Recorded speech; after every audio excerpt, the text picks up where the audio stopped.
তো আমাদের সংগঠন মনে করছিল যে দেশে একটা সুষ্ঠু ইলেকশন হোক, জনগণ তাদের স্বতঃস্ফূর্ত ভোট প্রয়োগের সুযোগ পাক, এরপরে যদি জামাত যদি 5টা আসন পায় আমাদের কোনো আপত্তি নাই।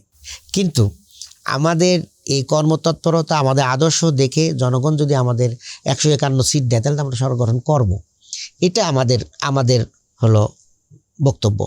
কিন্তু সেখানে আমরা দেখতে পেলাম কি, আমাদের যে জোটের মধ্যে যে একটা কাজ ছিল আর কি দীর্ঘ সময়, বেগম খালেদার অনুপস্থিতিতে তাদের উপরে পার্শ্ববর্তী রাষ্ট্র তাদের উপরে ভর শুরু করে দেয় এবং সেই ভরটা তারা জারি রাখে যে কোনো কারণে যদি আওয়ামী লীগ মাইনাস হয়ে যায় তখন তো আবার তারা বিএনপির উপর ভর করবে।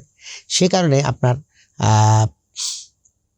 22 সালের 10ই ডিসেম্বর যে জনসভাটা নিয়ে নাটক শুরু হলো, সেইখানে যা গোপীবাগে যা গোলাপবাগ মাঠে যে জনসভা হলো, সেই জনসভায় আমরা অ্যাটেন্ড করতে চেয়েছিলাম বা তাদের একত্রতা ঘোষণা করতে চেয়েছিলাম।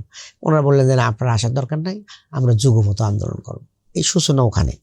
তারা বললো যে আপনারা যুগপথে থাকেন। আমরা বলছি ঠিক আছে, একসাথে থাকতে হলে যা দলীয় সিদ্ধান্ত আসবে আমরা মেনে নেব।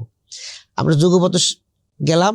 আমিরে জামাত যেদিন আপনার 13 তারিখে উনি 12 তারিখ রাতে মনে হয় উনি যখন ঘোষণা দিলেন যে যুগপথে আমরা আছি, কাজ করব, আন্দোলন সংগ্রাম অবরোধ যা আসবে সব আমরা করবো, এই ঘোষণা 13 তারিখে ওনাকে ধরে নিয়ে গেল এবং দীর্ঘ প্রায় 1-1.5 বছর উনি জেলখানায় থাকলেন। এই যুগপথেও থাকলাম কিন্তু আমরা।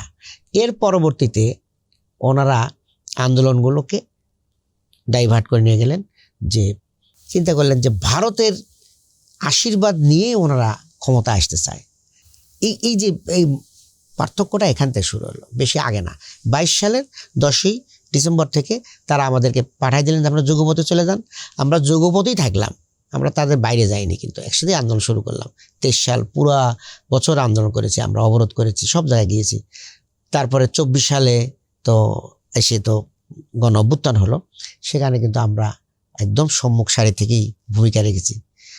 যে কারণেই শেখ হাসিনা টের পেয়েছিলেন আর জনগণও টের পেয়েছিলেন যে আন্দোলনটা কারা করেছে। কোনো দলকে নিষিদ্ধ করলো না, নিষিদ্ধ করলো জামাত ইসলাম এবং ছাত্র শিবিরকে।